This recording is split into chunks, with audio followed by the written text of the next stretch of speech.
Katolik aja udah nolak, bagaimana Ortodoks sama Ethiopia? Kalau Katolik ku tolak memang. Lah sekarang ini apa yang 66 di sini, yang lu punya ini, di sini ada, di sini ada, di sini ada. Cuman Martin Luther tidak mau menerima menggunakan Yang senior. Oke. Nah, kan aku bilang tapi nggak pakai internet. Nggak apa-apa, bagus itu. Oh, nggak di live-in? Maksudnya nggak boleh pakai internet ketika diskusi. Oke. Gitu loh. Terus. Ya nggak apa-apa, aku bilang. Makanya dananya ngumpulin tuh kemarin mereka ada dana dari gereja. Ya gedungnya di Grogol kita pakai, kayak aula gitu. Terus? Cuman fatalnya mereka ketika aku tanya, maksudnya kan gini, karena saya udah kesel sebenarnya kok. Keselnya sama mereka tuh gini. Karena jemaat ini kan memang bukan orang-orang yang harus membaca Alkitab, tapi diwajibkan mendengarkan firman. Aku bilang gini, kita undang jemaat juga, kan itu gedung bisa 200 orang nampung. 100 dari jemaat kita, 100 dari orang Islam. Iya. Tapi mereka juga jamin kok keselamatan. Nanti ada polisi juga dari mereka yang keamanannya. Jemaat nggak usah diikutin, kata dia. Aku bilang, lah kenapa? Kan jemaat wajib mendengarkan firman Tuhan. Nggak harus di gereja aja kan. Justru diskusi-diskusi ilmiah seperti ini mereka harus tahu. Iya. Terus kata dia, karena pembahasannya itu bahasa Yunani, nantinya dibawa segala macam, yang nggak pernah jamaah dengar, jadi lebih baik jangan. Oh. Kemarin aku confirm juga sama si Kian Santang, ya mungkin jamaat nanti main belakang aku bawanya. Oke. Jadi tetap jamaat, karena ada beberapa jamaat tuh yang mikirnya udah kritis juga sih kok. Ketika nonton debat saya sama Juma itu, ada beberapa kritis bahwa ya mereka nggak menganggap Yesus itu Tuhan. Ternyata fakta literasi di dalam pengajaran Yesus Kristus pada saat hidup itu berbanding terbalik ketika setelah kebangkitan, gitu loh. Itu yang mereka mau dalemin. Sebenarnya kan nggak boleh. Ya ngapain, mereka kan belum sampai ke sana ilmunya gitu loh. Itu akan panjang nanti ceritanya kan. Kalau cuma separuh-separuh, ya pasti kehipnotis ya Yesus utusan. Udah stuck di situ. Pokoknya utusan, dan dia kalau utusan nggak mungkin jadi pengutus. Itu kan. Karena ayatnya jelas lagi.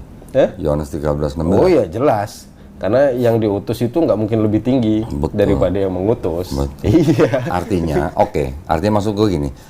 Ketika zaman-zaman abad pertama, bahkan sampai Paulus bahkan Paulus pun dari surat-suratnya, dari kata-katanya itu mengindikasikan bahwa Yesus tidak setara dengan Bapa, ya kan?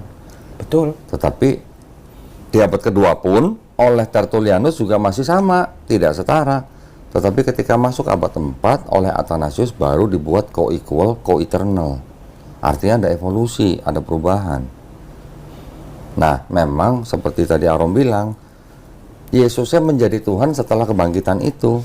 Iya betul. Jadi penafsiran kalangan pengikut Paulus dan penerusnya yang kemudian digandeng Romawi, kemudian disisipi Helenisme, disisipi paganisme, jadi menjadikan Yesus sebagai Tuhan. Betul. Cuman kalau kristologinya kan nggak begitu. Iya. Kita rentetin dari Yohanes 1 kan. Iya. Nah, Yohanes 1 itu udah sisipan. Yohanes 1 udah ada sisipannya. Kayak gitu lagi, pasti kesana lagi. Yang ngomong bukan gua. Yang ngomong bukan gua. Yang ngomong Bible lu sendiri. Aduh. Yang ngomong Bible sendiri, Rom. Bukan gua, Rom.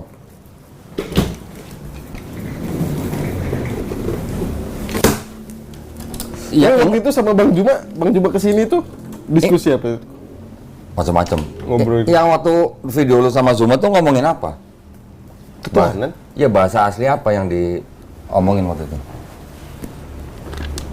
Apa ya? Di surat Paulus, lupa saya. Apa ya? Di surat apa? 1 Timotius 3:16? Bukan. Apa sih? Lupa saya kok. Udah lama sih waktu itu. Oke. Lu kalau bilang mulainya dari Yohanes 1:1, pertama Yohanes 1. Bukan Alkitab. Ini Bible-nya Katolik Amerika nih. Kan kita bukan Katolik, ngapain kita pelajarin ini kok? Tar dulu. 66 surat yang ada di dalam Bible lu, dari mana asalnya kalau bukan dari sini? Iya, tapi kan kita nggak pelajari ini. Ya ngapain? Makanya 66 surat di dalam. Kita nggak pakai inilah. Oke, lu nggak pakai ini nggak apa-apa. Nggak pakai inilah. Tapi 66 surat yang ada di Bible lu sama nggak dengan yang di sini? Iya, tapi kan nggak pelajari ini. Pakai terjemahan aja nya. Oke, nanti gua tunjukin terjemahan. Tenang aja. Banyak. Wah. Ini kan lo punya kan? Pakai LAI kan? 74 kan? Betul. TB kan? Betul. Ya. Ini kan 66 surat. 66 surat yang ada di sini sama ini sama. Apanya yang sama? Ini surat-surat ini semua di sini sama. Isinya? Iya. Sama. Loh, Martin Luther sekarang terjemahin dari mana? Masa sih kok? Loh, kok masa? Ini gue buktiin. Ini kitab suci apa? Katolik. Katolik. Tidak untuk diperdagangkan. Resmi nggak nih kalau begini? Iya. Resmi dong. Sekarang gua kasih lihat ayat begini. Contoh misalnya. Atau lu bilang Yohanes 1:1, gua buka di Yohanes 1:1 deh. Ini kan? Gua bukain sama yang di Katolik. Sama nggak? Sama. Karena 66 sini ya dari sini.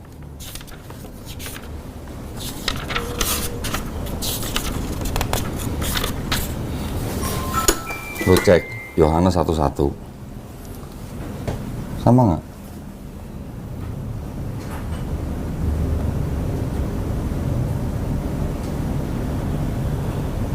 Sama. Ya sama, karena 66 surat yang ada di sini berasal dari sini.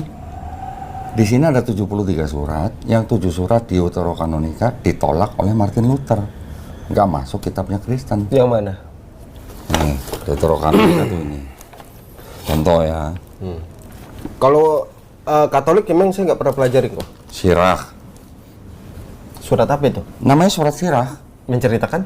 Macam-macam, ada sejarahnya perjalanan bangsa Romawi, bangsa Israel, bahkan sebelum kelahiran Yesus. Nih, yang nggak masuk tuh ini. Gue live TikTok boleh nggak sih? Lu mau live? Kan? Lu mau tayangin? Boleh, boleh silakan. Soalnya kemarin ada yang nanya. Boleh. Jadi ke Kodondi. Nih, ada Sirah, ada Makabe, 1 dan 2 Makabe, ada Tobit dan Yudit. Ya. Berapa nih? 1, 2, 3, 4,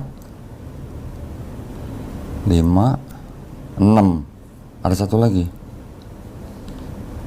Mana ya? Semuanya di Perjanjian Lama. Tambahan kalau nggak salah. 7 pokoknya.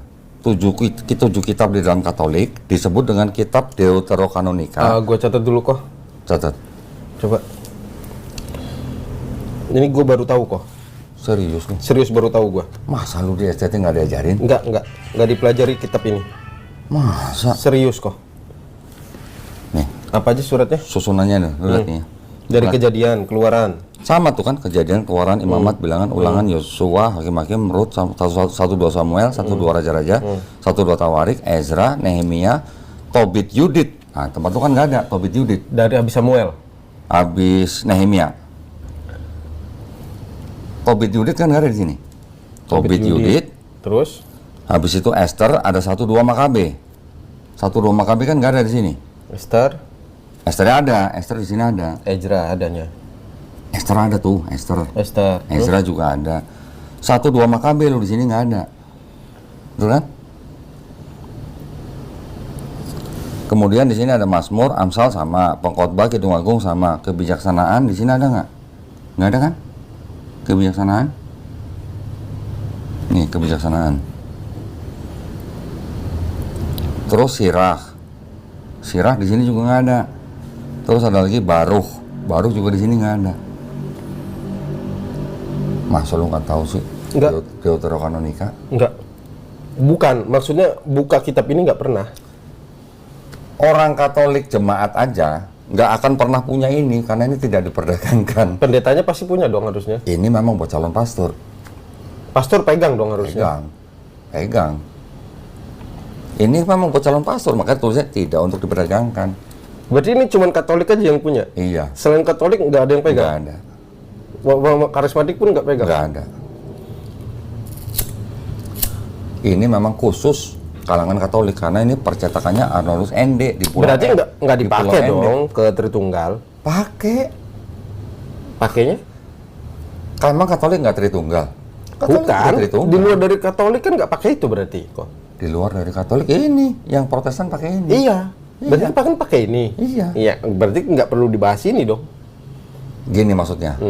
Tahu dong pendiri Protestan, Martin Luther. Tahu. Martin Luther kan asalnya juga dari Katolik.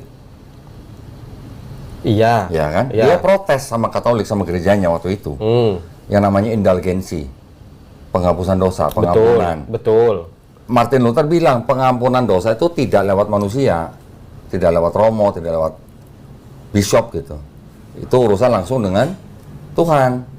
Dan Martin Luther maunya kembali ke sola scriptura, kan? Punya 95 poin di dalam tesis Martin Luther yang protes ke Iya. Katolik sehingga timbullah Kristen abad 16, gitu kan? Terus Martin Luther kan menerjemahkan kitab dia sendiri. Oh enggak dong, kalau menerjemahkan kitab sendiri. Loh, yang ke bahasa Jerman siapa yang terjemahin? Iya, tapi kan ngambil dari teks dari aslinya, Aslinya apa? nggak dibuang. Aslinya apa coba?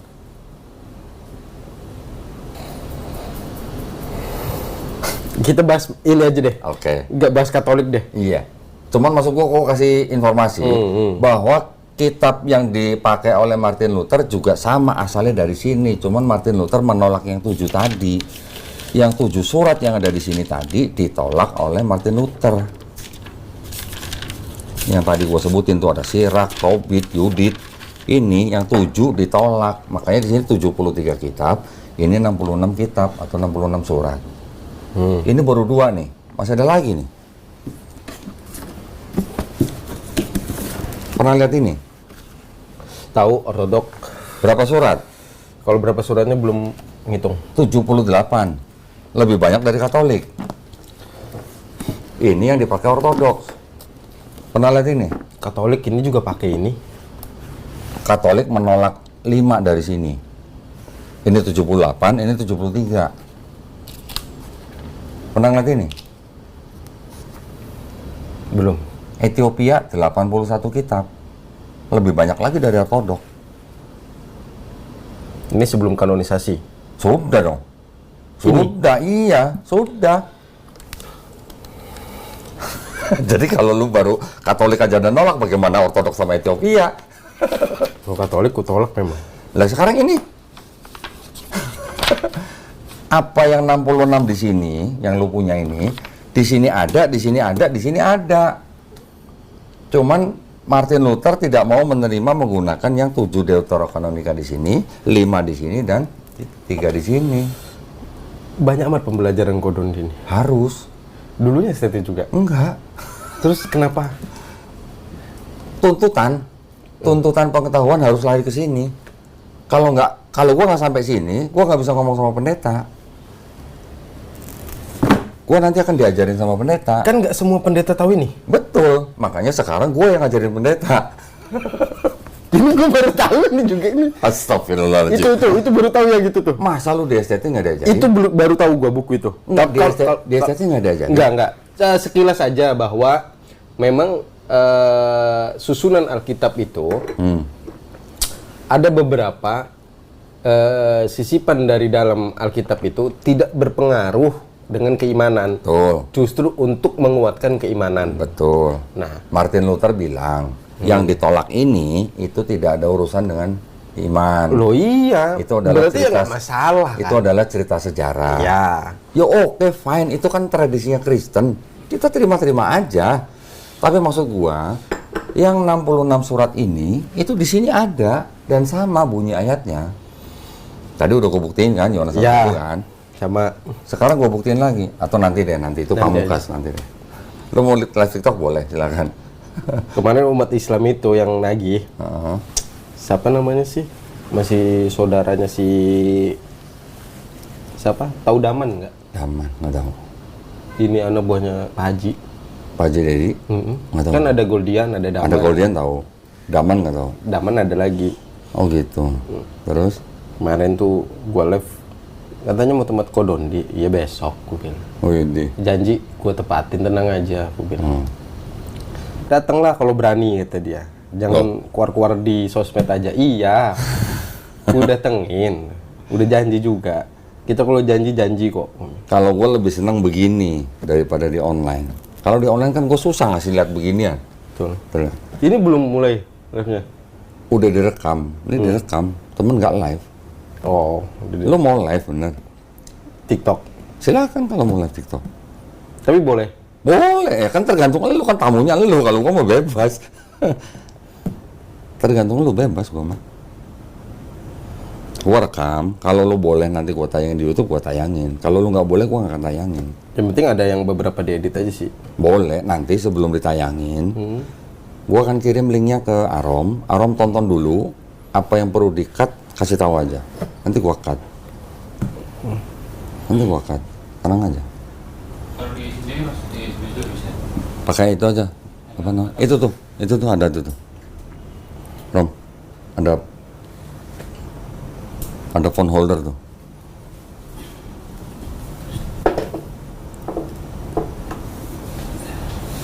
Ini tisu taruh bawah aja deh.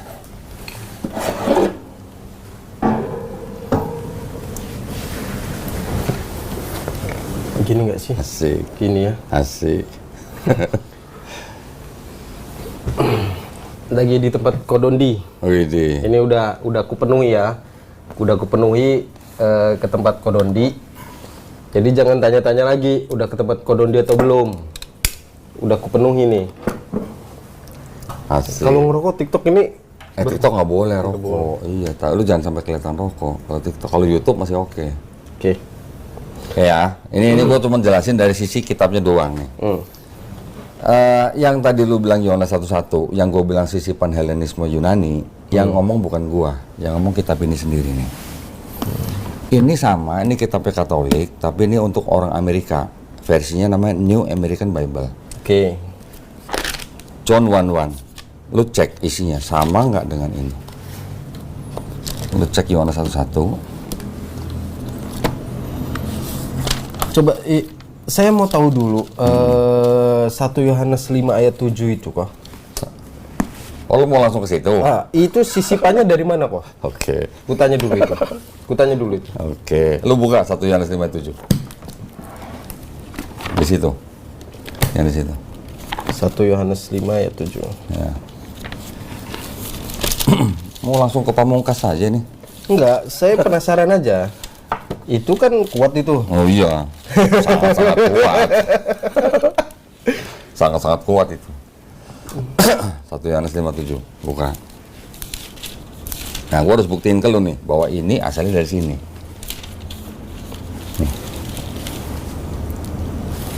Nih. Lu cek ayatnya sama yang di gua garis merah nih. Sama apa beda?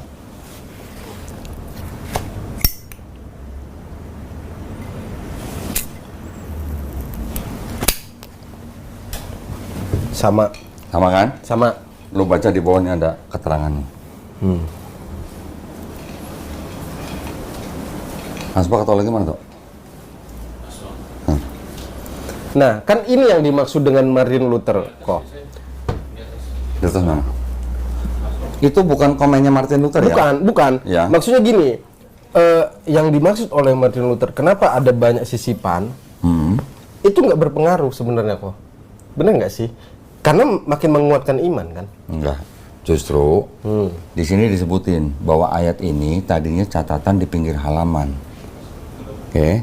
Catatan di pinggir halaman ini kan pasti yang nulis kan penyalin. Betul. Penyalin ini menulis catatan itu bisa dari pemikiran dia, bisa juga dari pemikiran gereja pada saat itu. Artinya ada apa? Artinya ada pemikiran agama yang tadinya catatan terus dijadikan ayat. Jadi artinya apa? Pemikiran agama jadi agama. Kalau tidak ada ayat ini, Rom, gua tanya nih, ada nggak ayat di seluruh Bible lu yang mengajarkan konsep Trinitas secara sempurna? Oh nggak ada, itu kan konsep. Nah, maka itu konsep Trinitas yang sempurna hanya diwakili dengan ayat ini. Ada Bapa, Firman, Roh Kudus, 3 pribadi dan ketiganya satu. Betul nggak? Betul. Itu kan konsep Trinitas yang paling sempurna. Betul. Selain ayat ini kan nggak ada. Kalau Matius 28:19 apa? Baptislah dalam nama Bapa dan Putra dan Roh Kudus, tapi nggak dibilang ketiganya satu. Betul. Yohanes 1:1 cuma bilang Firman dan Allah. Belum ada Roh Kudusnya. Yohanes 1 ayat 1. Iya, yang pada mulanya adalah Firman, Oh, itu Firman kan bersama memang Allah. memang menceritakan kedatangan Yesus. Tapi kan itu bukan konsep Trinitas yang sempurna. Memang bukan. Yang sempurna cuma ini. Betul. Nah, ternyata konsep Trinitas yang sempurna di ayat ini adalah ayat yang pasti tidak asli.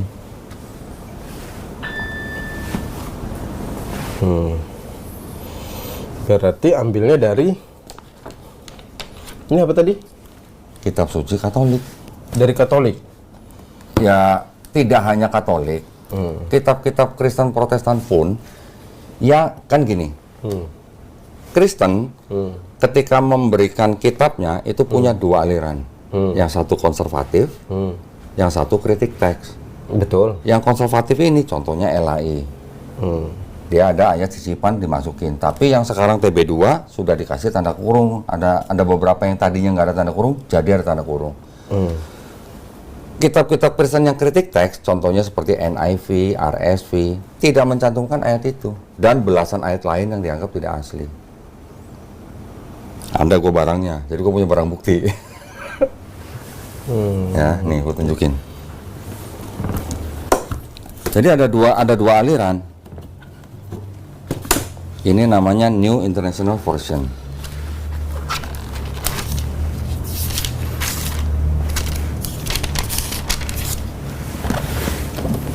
Ya, mereka sumber penerjemahannya beda antara ini dan ini, beda sumber penerjemahannya. Oke, untuk 1 Yohanes 5 ayat 7, gue tunjukin di sini. Ayat 7-nya nggak ada, langsung ke ayat 8. Ini 5 ya, lu cek ayat ke 7, sama nggak dengan di sini?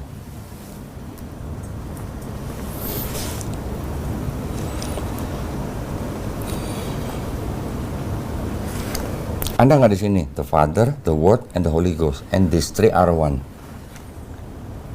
Nggak ada, tapi ini menyebutkan 3 loh. 3 apa? Water, blood, and bukan Father, Word, and Holy Spirit loh. Tapi apa? Water, blood, sama apa? Satu lagi Spirit. Ya, dia kasih keterangan begini nih. Kalimat Father, Word, and Holy Ghost, and these three are one, not found in any Greek manuscript before 16th century. Tidak terdapat dalam manuskrip Yunani manapun sebelum abad 16.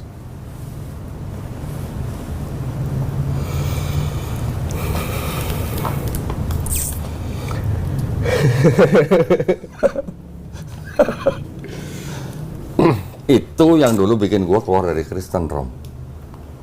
Dan tidak cuma satu yang begitu. Kenapa gua kasih yang itu? Lu tanya itu.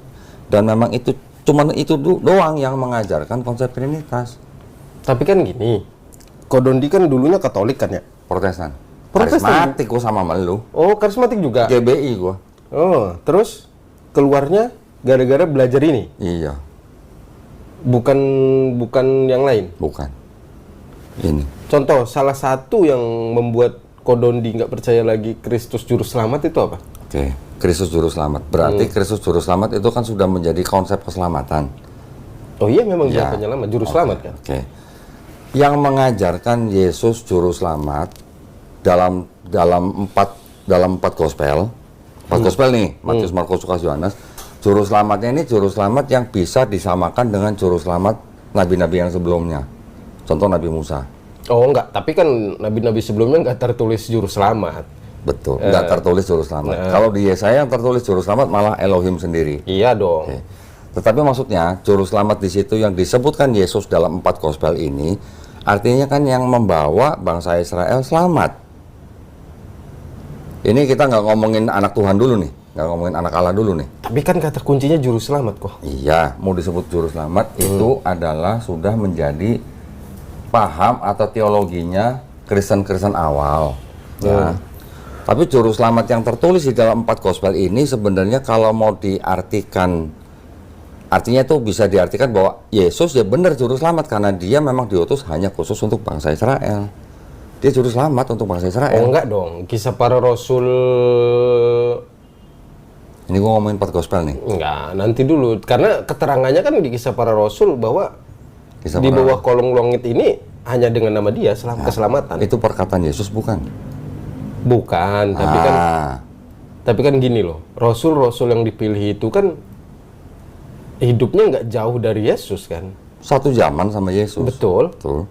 Tapi maksud gua, setelah 4 gospel ini kan kita nih menerima dulu nih, kita menerima tradisi agama lain ya, kita menerima tradisi agama Kristen bahwa 4 gospel ini ada yang dianggap sebagai perkataan Yesus. Oke, kita terima. Di dalam 4 gospel ini ada perkataan Yesus. Di luar ini kan bukan perkataan Yesus nih. Bukan, karena dia udah naik Di atas, udah diangkat kan. Betul. Nah, justru maksud gua, ini pertanyaan pertama gua nih. Ya, sebagai sesama umat manusia nih, gua nanya sama Arom. Selama ini Arom merasanya jadi pengikut Yesus atau pengikut Paulus? Kalau faktanya pengajaran tentang Yesus Tuhan ya dari Paulus. Dari Paulus. Tapi fakta pengajaran Yesus, dia nggak pernah mengaku Tuhan, memang dia utusan.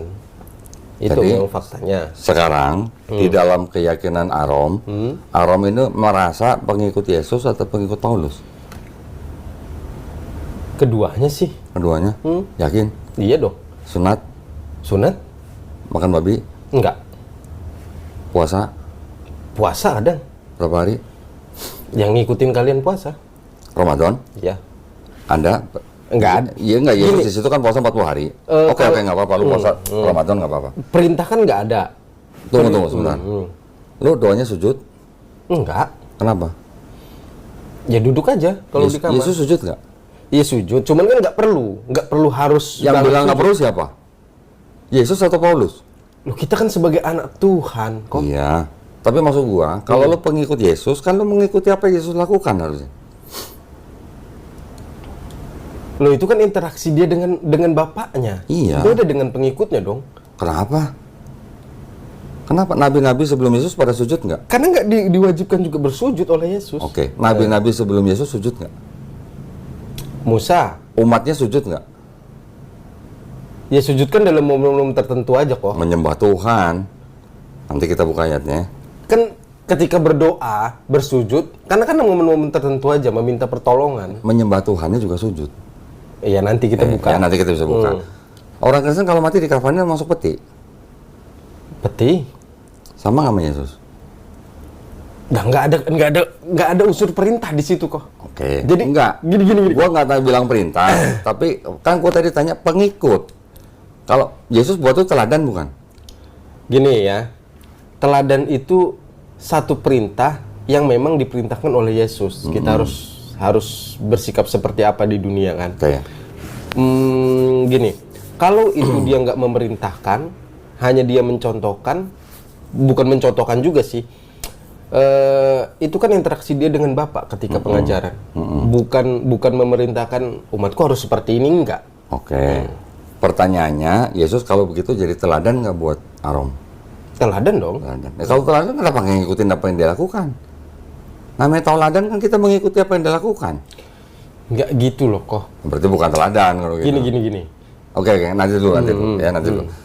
Yesus akikah? Yesus akikah? Iya, lu akikah nggak? Oh, dia berkurban maksudnya. Akikah yang mengorbankan orang tuanya, tapi buat dia gitu. Iya, korban bakaran itu kan ngambil dari. Bukan korban bakaran, korban sepasang burung. Iya, kalau masalah kurban binatang itu kan ngambil dari perjanjian lama. Iya. Karena dia datang memang untuk menggenapi hukum Taurat kan. Menggenapi itu maksudnya apa? Menggenapi itu Menjalankan atau menghapuskan? dia harus menjalankan, harus taat. Oke. Kalau Arom mengaku sebagai pengikut Yesus, hidup di bawah hukum Taurat nggak? Karena sudah ditebus oleh dia. Sama siapa yang bilang? Yang bilang Paulus atau Yesus? Gini. Yang kita tahu, segala yang tertulis dalam Alkitab itu kan diilhami. Ya menurut tradisi oke, kita terima. Sebagai tradisi Kristen kita terima. Jangan ngomong tradisi dulu. Apa kalau bukan tradisi? Tradisi. Itu tradisi Kristen di dalam kitabnya menulis bahwa yang tertulis di dalam Alkitab diilhami Roh Kudus, itu tradisi Kristen kita terima, kita harus hormatin. Di Islam juga ada tradisi Nabi Muhammad SAW menerima wahyu di Gua Hiro melalui malaikat Jibril AS, itu tradisi Islam. Kristen juga punya tradisi. Di di Islam kita ada Nabi Muhammad SAW Isra dan Mi'raj, itu tradisi Islam. Di Kristen juga ada tradisi Paulus juga pernah Mi'raj ke langit ketiga, kita hormatin. Cuman maksud gua, kita coba bedakan atau kita cari tahu perintah yang dilakukan atau teladan yang dilakukan Kristen itu atas perintah Yesus atau perintah Paulus gitu maksudnya. Oke gini, ketika pengajaran Yesus di dunia itu kok, itu kan segala ketetapan di hukum-hukum Taurat memang dia harus jalani kok, karena dia harus genapi. Dia datang kan tidak meniadakan hukum Taurat kan, bahkan dia harus menggenapi hukum Taurat. Betul. Lukas 16 ayat 17, bahkan dunia ini pun sebelum lenyap Taurat itu harus tetap berdiri kata Berarti dia. menurut Yesus, berjalan, kan? Ya berarti kalau begitu menurut Yesus hukum Taurat itu kan akan lenyap ketika bumi dan langit lenyap. Betul. Nah makanya. Terus? Karena sang sumber, sang Bapak ini tahu bahwa manusia itu nggak ada yang sanggup mengikuti hukum Taurat. Terus? Sesuai kata Paulus juga di Galatia 2 ayat 16. Tidak satupun orang dibenarkan. Kata Paulus ya. Ya, tapi memang fakta begitu. Iya kata Paulus nih ya. Iya nggak apa-apa itu kata Paulus, nggak apa-apa. Iya, tapi kan tertulisnya begitu. Iya. Tapi kan konteksnya gini loh, tradisi yang kalau Kodan dibilang kan tadi tradisi di Alkitab ini diilhami Roh Kudus. Ayat-ayatnya semuanya sudah diilhami, itu tradisi kata Kodan kan. Tapi kata kita kan enggak. Gitu loh. Terus? Bahwa Galatia 2 ayat 16 tidak seorang pun dibenarkan untuk menjalankan hukum Taurat itu. Oke. Nah, kalimat tidak dibenarkannya itu karena satu pun dilanggar dari hukum Taurat itu udah batal. Udah batal. Yang batal apanya nih? Hukumnya? Atau apanya? Hukum dan ketetapan Taurat itu. Satu dilanggar batal? Iya dong. Enggak dong. Iya dong. Karena kalau buat Paulus, orang Yahudi itu harus hidup di bawah hukum Taurat nggak? orang Yahudi harus. Yang bilang hukum Taurat tidak harus diikuti kan sama orang non-Yahudi. Karena dia diutus untuk non-Yahudi. Betul. Nah itu makanya. Berarti ketika Paulus mengatakan di Efesus 2:15, Yesus yang mati sebagai manusia itu sudah membatalkan hukum Taurat. Betul. Itu adalah untuk orang non-Yahudi kan? Iya, memang iya dia diutus untuk orang non-Yahudi. Untuk orang Yahudi tetap harus hidup di bawah hukum Taurat kan? Oh betul. Betul. Jadi maksud gua, sama nggak pengajaran Yesus dan pengajaran Paulus? Sama enggak pengajaran Yesus dengan pengajaran Paulus? Ya jelas beda dong. Nah. Kalau Yesus kan dari bapaknya langsung. Untuk siapa? Untuk Yahudi. Untuk orang Israel kan? Iya, karena untuk menggenapi hukum Taurat itu. Iya, untuk diutus hanya untuk bangsa Israel kan? Iya, untuk menggenapi hukum Taurat itu. Betul. Bahasanya kan untuk menggenapi hukum Taurat. Iya. Kalau yang Paulus? Paulus diutus untuk di luar dari bangsa Di luar Yahudi. Karena Petrus yang diutus untuk Yahudi. Berarti ajaran Yesus dan Paulus sama nggak? Yang Yesus harus hidup di bawah hukum Taurat, yang Paulus tidak harus hidup di bawah hukum Taurat. Kan penggenapannya ini karena mati di kayu salib kok. Penggenapannya mati di atas kayu salib. Iya. Jadi segala ketentuan dan hukum-hukum dari Taurat itu sudah di kayu salib ini. Batalkan dengan matinya Yesus di atas kayu salib. Kata siapa nih? Kata Yesus atau kata Paulus nih? Loh, Paulus kan memang dipilih Oleh Yesus. Oke, ngakunya begitu ya. Enggak ngaku dong, kan ada Iya, tertulis. iya, tertulis kan ngakunya Paulus. Kisah Korintus 9 kan tertulis begitu. Iya, itu kan artinya ngakunya Paulus kan begitu. Betul? Cuman Kok ngaku sih kok? Kan sekarang pengikutnya juga kan tahu. iya, masuk gua ngaku tuh begini. Paulus bilang bahwa aku ini mendapat wahyu dari Yesus.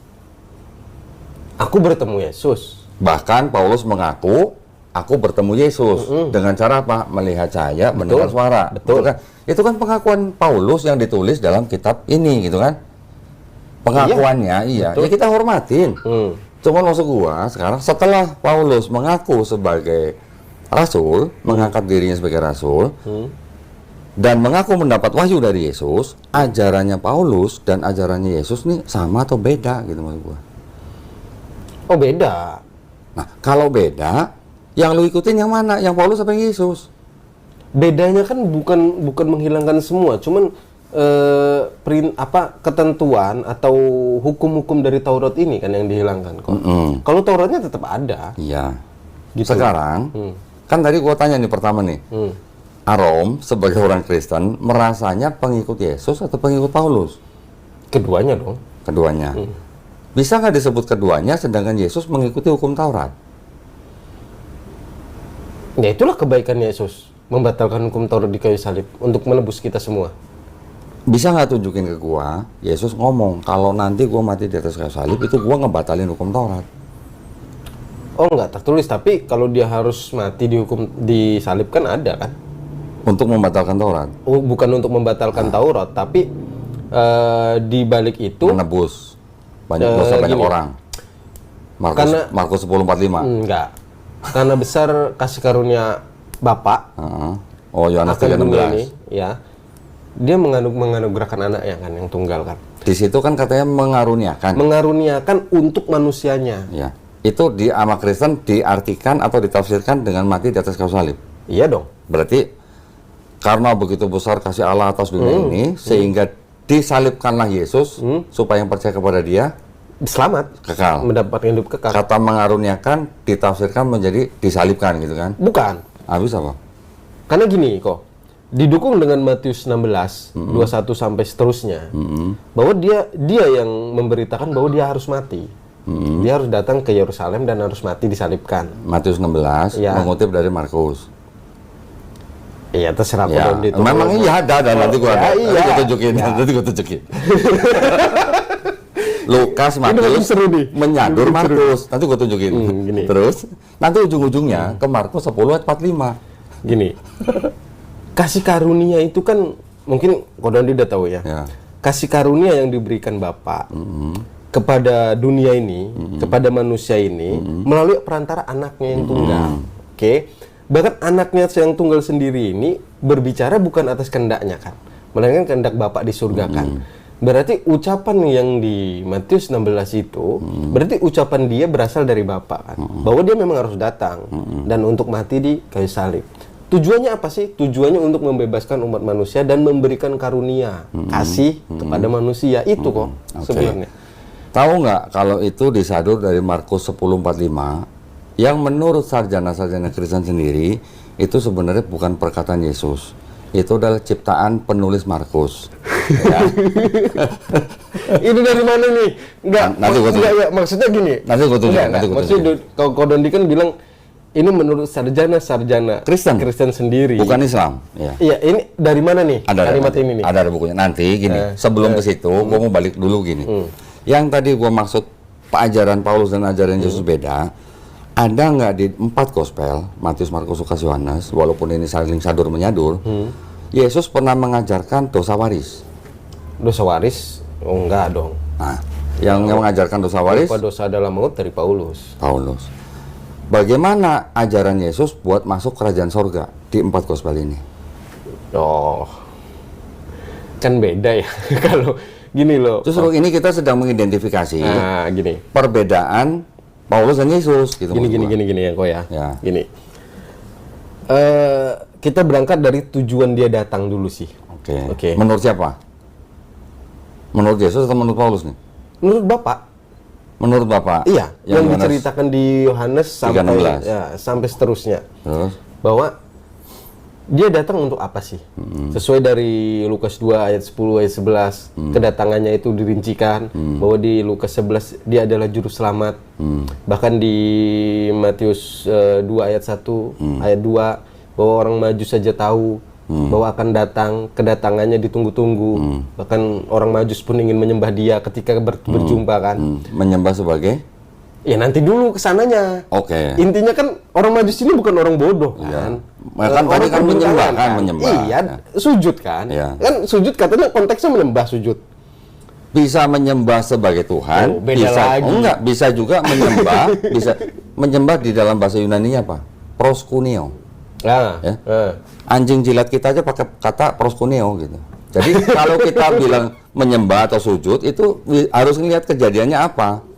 Hormat kepada raja, umatnya hormat menyembah apa? Sujud kepada Daud, apakah Daud dianggap Tuhan kan tidak? Itu maksudnya.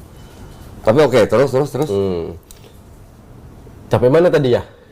Orang Majus menyembah Yesus. Oke. Nah, terus? Jadi kedatangannya ini kan memang udah ditunggu-tunggu. Bahwa sesuai nubuatan juga kan. Ada di Yesaya, ada di Mazmur, ya. Bisa nubuat nih. Bukan nubuat Khalib ya. Oke. Manusia itu datang untuk Oke. menderita kan segala macam. Oke. Oke, bahkan di negerinya sendiri nggak diterima kan. Oke.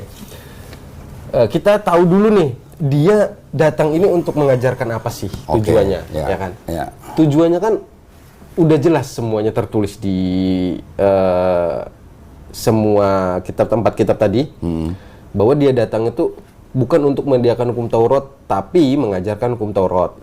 Bahkan jika ada orang yang tidak mengajarkan hukum Taurat, akan mendapatkan Tempat paling rendah. Ya. Barang siapa yang mengajarkan hukum Taurat, itu akan mendapatkan tempat tertinggi. Nah, kalau Paulus yang membatalkan Taurat berarti gimana? Paling Makanya rendah itu berarti. belum belum. sampai sana. Iya, Karena iya, kan ini pengajaran. Iya. Jadi dia datang di orang-orang Yahudi yang sudah menggunakan hukum Taurat, Musa, Perjanjian Lama, itu dia datang untuk menggenapi itu, diajarkan lagi bahwa beberapa orang Yahudi memang ada yang nggak taat dengan hukum Taurat. Dengan datangnya dia menggenapi itu agar orang Yahudi percaya, gitu loh. Setelah Musa ada dia nih, datang sebagai anak tunggal Bapa untuk memberitahukan bahwa caranya begini loh untuk menjalankan hukum Taurat.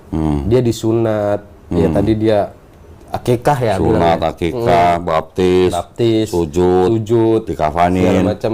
Dikafanin kan dari Apa? Dari apa? orang-orang Yahudi Tradisi. itu. Tradisi. Iya. Kalau tradisi yang pasti ada yang ngajarin kan? Tradisi kan pasti udah beratus-ratus tahun sebelumnya udah ada yang ngajarin nih. Ya, sebenarnya nggak ngaruh lah itu dikafanin atau enggak. Ya, tapi maksudnya kan itu tradisi yang diajarkan oleh leluhur mereka kan. Tapi kan nggak ada perintah harus dikafani. Emang ada tertulis? Ada perintah Yesus kebaktian dari Minggu nggak? Nggak juga. Emang tulisannya apa? Nggak, Yesus pernah nggak ngajarin kebaktian dari Enggak, Minggu? tertulisnya apa? Emang ada tertulis? Nggak ada kan justru kan? Emang nggak ada Iya, tertulis? justru itu. Jadi, maksud gua, berarti kan Kristen melakukan inovasi. Yang tidak diperintahkan, dilakukan dengan alasan tidak diperintahkan, tapi bilangnya teladan gitu. Kalau teladan kan harus diikutin. Ya Betul nggak semua dong Oh, nggak semua. diikuti. Berarti pilih-pilih. Bukan pilih-pilih, maksudnya karena orang Kristen ini tahu tujuan Yesus itu datang ke dunia untuk apa, dan tahu keselamatan itu dibawa oleh dirinya hingga taat sampai mati kan di kayu salib sesuai Filipi 2 ayat 6 sampai 8 itu. Paulus ya. Ya memang kan. Kan kita harus tahu nih, Filipi, Paulus, Galatia, Paulus, Roma, Paulus, kan gitu. Supaya kita bisa bedakan dulu nih. Gini kok. Tunggu, kalau boleh saya minta maaf sebelum ini. Ini karena agak melebar. Tadi kan pertanyaan saya, bagaimana ajaran Yesus untuk masuk kerajaan surga? Kalau menurut saya, Percaya Bapak. itu adanya di Matius 18 ayat 3. Coba, Matius 18:3. Di Markus juga ada kan? Ada. Ada, karena Matius mengutip Markus. 90% Matius itu dari Markus. Lu cari Matius kemana sih? Oh, ke depan-depan. Matius kan di sini. Nih. Matius 18 ayat 3. Ini kalau dianggap perkataan Yesus, Kenapa di stabilo begini? ini penting soalnya, makanya buat stabilo. Ini dianggap perkataan Yesus kan, ketika Yesus ditanya oleh murid-muridnya, Betul, ini sama siapa muridnya. yang terbesar di dalam Nah. kerajaan surga? Makanya pengajaran-pengajaran ini kan untuk murid-muridnya, Ya, nggak dari luar Yahudi kan. oke. Khusus untuk Yahudi dan murid-muridnya kan. Betul. Nah, kenapa dia bawa ini? Karena kan dia datang memang untuk tidak Bangsa meniadakan Israel. hukum Taurat, untuk Iya, untuk bangsa Israel kan? Betul, Matius 15:24 kan? betul. Arom bangsa Israel bukan? Nah, untuk di luar bangsa Israel diutuslah Rasul Paulus. Berarti pengikut siapa? Pengikut Paulus dan Yesus. Nah, Yesusnya dari mana? Yesus ngikutin Taurat? Kan udah digenapi. Digenapi maksudnya apa? Dibatalin apa enggak? Bukan dibatalkan. Nah, berarti Kan dia udah mengajarkan, maksudnya menggenapi itu apa? menggenapi itu dia menuntaskan segala hukum Taurat. agar- Menjalankan enggak? Menjalankan hukum Taurat dia. Terus? Dia menjalankan hukum Taurat untuk umat manusia. Karena dia tahu nih, kedepannya banyak umat manusia yang nggak sanggup menjalankan hukum Taurat. Ada nggak ajaran Yesus begitu? Ya nggak ada. Nah, kalau nggak ada berarti ajaran siapa? Paulus lagi. Betul kan? Balik ke sini, Rom, balik sini. Ajaran Yesus kalau mau masuk surga dengan cara apa? Bertobat. Gue punya contoh studi kasus. Kalau Yesus lagi ngomong begini, terus ada seorang Israel pendosa, dia dengar Yesus ngomong gini, terus dia bertobat, besoknya mati. Orang yang bertobat mati itu masuk surga, masuk neraka. Gimana? Ini Orang rumusnya. berdosa. Jika kamu tidak bertobat, kamu tidak masuk kerajaan sorga, ya kan? Baca deh. Lalu ia berkata, aku berkata kepadamu, sesungguhnya jika kamu tidak bertobat dan menjadi seperti anak kecil ini, kamu tidak akan masuk ke dalam kerajaan sorga. Ini dianggap perkataan Yesus nih, untuk murid-muridnya, untuk bangsa Israel. Oke. Kalau ada orang Israel yang lagi lewat dengar Yesus ngomong gini, dia pendosa, terus dia bertobat, besoknya dia mati, menurut Arom dengan rumus begini, orang yang bertobat dan mati itu masuk surga, masuk neraka, menurut rumus ini.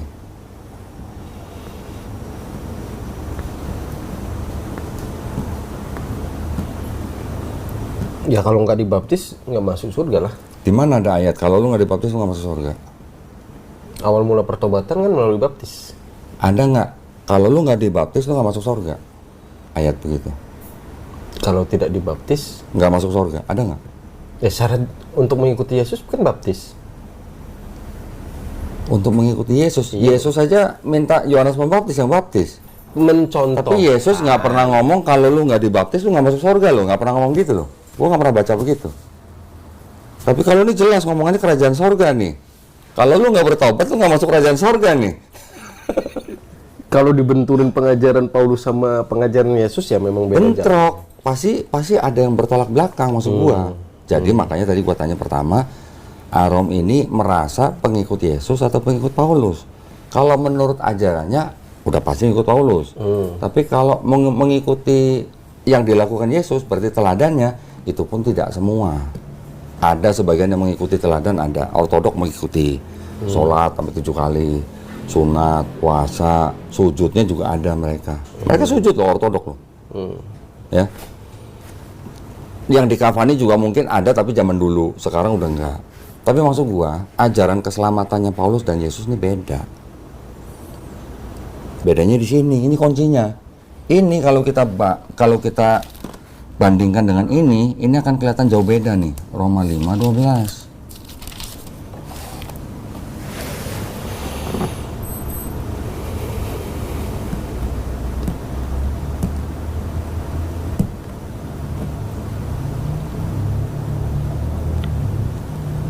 Sama satu lagi, Roma 10 ayat 9.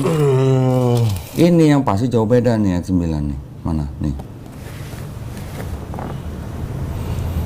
Tapi kan ini beberapa ayat yang apa ya?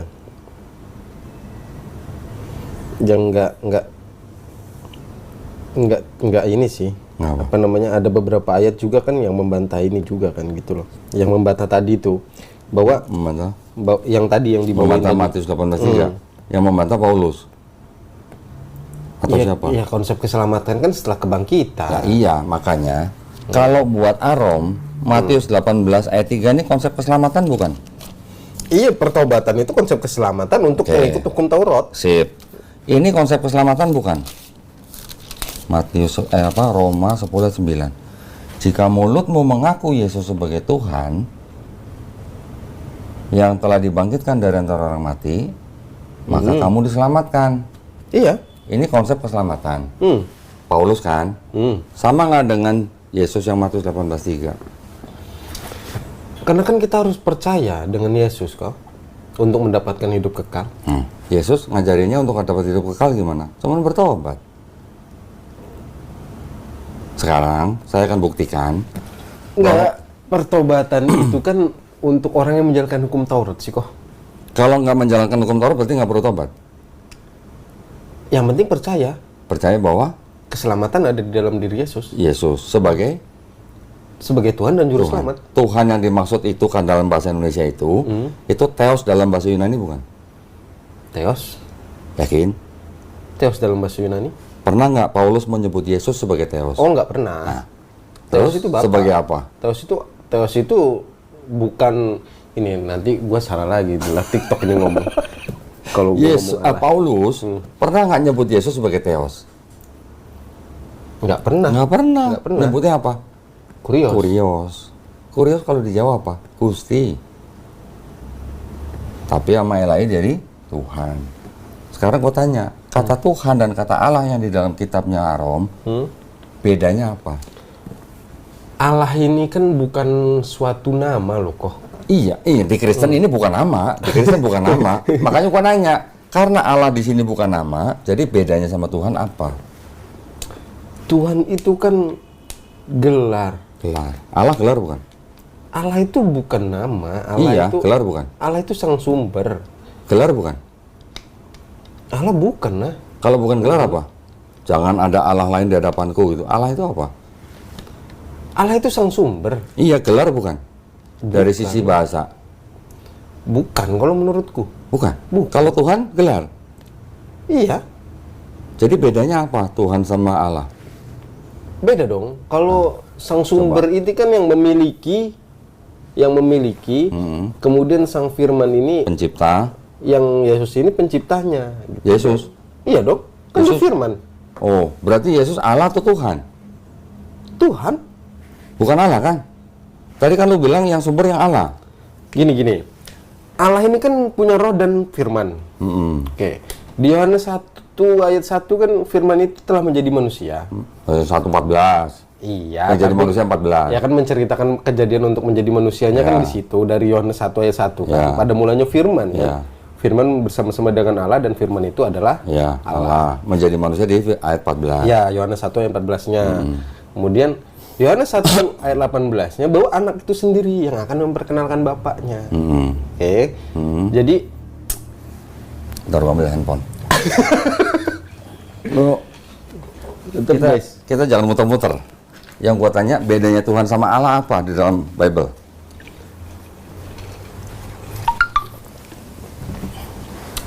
Kan lu STT kan? Masih bingung jelasin Tuhan sama Allah kan? nggak terlalu bingung sebenarnya kalau kita udah Coba percaya. lugasnya aja gimana lugasnya? Simpelnya gimana? Tuhan dan Allah itu apa bedanya? Tuhan itu adalah gelar kekuasaan, penguasa. Pencipta bukan? Ya Yesus adalah firman ya pencipta lah. Maha kuasa nggak? Ya maha kuasa lah. Maha tahu. Maha tahu. Berarti ini Tuhan yang Maha Esa. Tuhan. Gini, konsep Tritunggal itu kan nggak gini. Esanya itu kan ada 3 pribadi ini loh. Iya. Yang tidak asli itu tadi ya katanya. Kan ketiganya adalah satu. Dan nih gini aja, kita lihat KBBI. Itu arti kata Tuhan.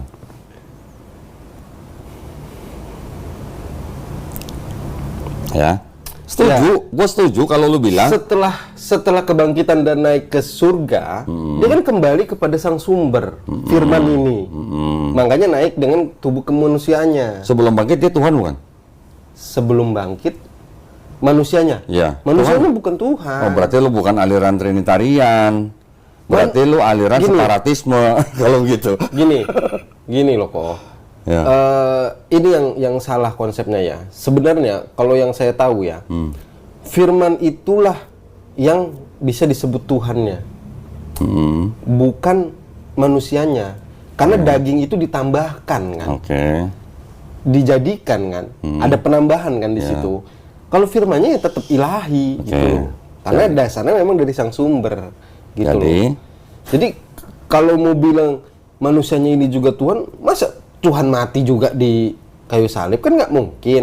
Nah, keilahiannya inilah yang di dalam diri Yesus yang bisa disebut Tuhan, gitu loh kok. Jadi Yesus bukan Allah ya. Manusianya, Yesus ada manusianya nggak? Sekarang Yesus ada di mana misalnya sekarang menurut Kristen gua tanya? di sebelah kanan Bapa. Iya, di surga lah ya. Di surga lah. Ada tubuhnya nggak? Nah, emang tubuhnya ini di dalamnya masih ada ilahinya. Iya, di surga. ada tubuhnya nggak? Tubuhnya ada, karena dia akan turun kembali kan. Iya, akan turun lagi. Kita Islam juga percaya loh. Berarti Yesus ketika sekarang di surga itu bisa nggak disebut manusia? Manusia, emang Iya, manusia. ya udah makanya berarti kan manusia kan. Konsili Kalsedon tahun 451 Masehi menyatakan Yesus sepenuhnya manusia, sepenuhnya Tuhan. Ya memang donatur. Tadi gua tanya, sebelum dibangkitkan, Yesus Tuhan bukan? Lu bilang bukan. Sebelum dibangkitkan. Iya. Maksudnya udah posisi mati nih. Masih hidup lah. Masih hidup lah. Masih hidup, Sebelum manusianya nggak bisa. Manusianya nggak bisa disebut Tuhan kok. Sosoknya Yesus. Di dalam dirinya ada keilahiannya. Ya udah, pokoknya Yesus itu sebagai manusia yang jalan-jalan di atas muka bumi, dibaptis, membuat 100% mujizat, manusia, 100% Tuhan. kemudian melayani Iya, kemana-mana donatur. sampai Dia disalib. Dia donatur. Pada saat itu dia udah Tuhan. Iya, donatur. Dia Tuhan ya. Tadi lu bilang bukan masalahnya. Donatur. Koreksi berarti ya. Ya memang donatur, tapi Iya. manusianya enggak ya. Iya. Jadi menurut Arom, tubuhnya Yesus tidak ilahi. Kalau sesuai ayat Roma bahwa dia kepenuhan keilahian, Roma ya, Paulus ya. ya harusnya tubuhnya ilahi juga. Tubuhnya ilahi. Nah, yang dimaksud kepenuhan keilahian itu kan di dalam dirinya ada keilahian. Di dalamnya Iya. ada roh Allah. Iya, di dalamnya itu ada Iya. keilahiannya karena Yang, Sang Firman yang itu. gua tanya dagingnya ilahi nggak? Kalau manusianya ya enggak lah. Enggak. Berarti tubuhnya Yesus bukan bagian dari Trinitas berarti kalau gitu. Tubuhnya Yesus. Iya, dagingnya maksud gua. Sedangkan Yesus sekarang di atas bersama tubuhnya. Gini. Tubuhnya itu kan gini ya. Oh, karena kan kalau mau disebut kekal itu, kekal itu kan tidak ada awal dan tidak ada akhir. Karena dia kan ada awalnya nih. Terus? Awal dia ini kan ketika dilahirkan, ketika menjadi daging itu. Karena ada awal, makanya kemanusiaan Yesus ini nggak bisa dibilang kekal. Katanya Yesus Alfa Omega, kok ada awal gimana sih? Itu tadi Yohanes 1 ayat 14. Iya, katanya Yesus Alfa Omega di Wahyu. Firman-Nya. Oh, firman. Firmannya kok ada permulaan? Gini. Ada mulanya adalah firman. Ada permulaan. Gini. Pada mulanya adalah firman itu kan menceritakan firman ini akan menjadi manusia nantinya. Oh. Tapi sebelumnya memang udah firman. Oh. Oke, karena Jadi pada mulanya ini salah berarti kalau gitu ya. ya kan memang awalnya memang firman.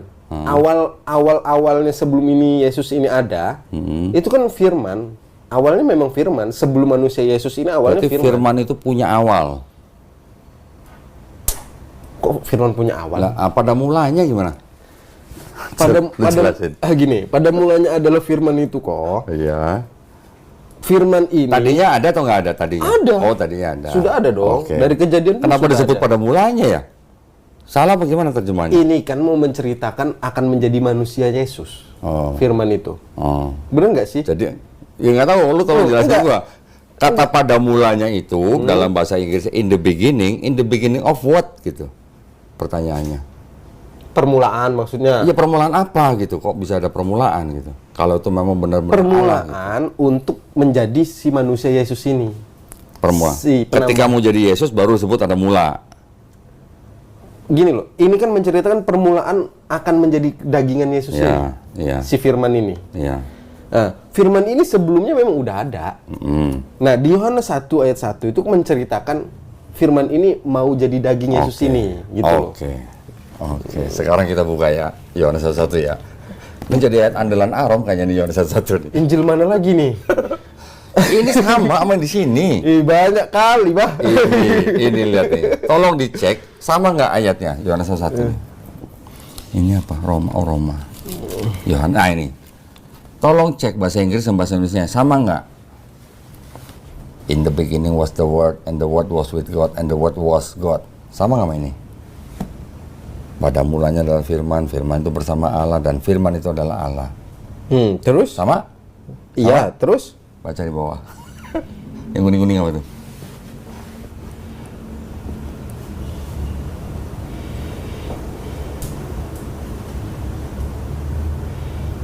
Kenapa harus kesini-sini sih kok? Lah ini yang ngomong Bible bukan gua. Kenapa nggak pakai terjemahan aja sih? Ya dia nggak ada catatan kakinya, apa yang mau diomongin? Enggak. Tapi intinya gini ya. Tapi intinya gini kok. Bukan firman itu pada mulanya nggak ada, bukan. Gini. Bukan firman itu berawal, bukan. Oke. Tapi Yohanes 1 ayat 1 ini menceritakan si firman ini akan menjadi manusia Yesus itu. Oke. Itu adalah teologinya Kristen. Ya. Tapi diakui oleh Bible ini bahwa ini ayat-ayat ini Yohanes 1 sebenarnya ayat 1 sampai 18 ya. Sampai Iya, 18 betul, loh. betul. Ini diambil dari filosofi Helenistik, filosofi. Ya nggak berpengaruh Yunani. tuh, nggak ngaruh lah. Nggak ngaruh. Nggak ngaruh. Tahu nggak Helenistik filosofi itu seperti apa? Apa? Ada dewa Zeus, punya anak dari dewi lain namanya Dewa Hermes, punya anak dari Ini, dewi lain kemarin baru saya bahas. Punya anak dari dewi lain namanya Dewi siapa? Helen, punya anak dari manusia Hercules, punya anak dari Danae bernama Perseus gitu. Ini adalah konsep ketuhanannya orang-orang Yunani yang diadopsi oleh Kristen. Diadopsi loh, karena kata firman di sini kan dari kata logos. Betul. Siapa yang menggunakan kata logos sebelum ada Kristen?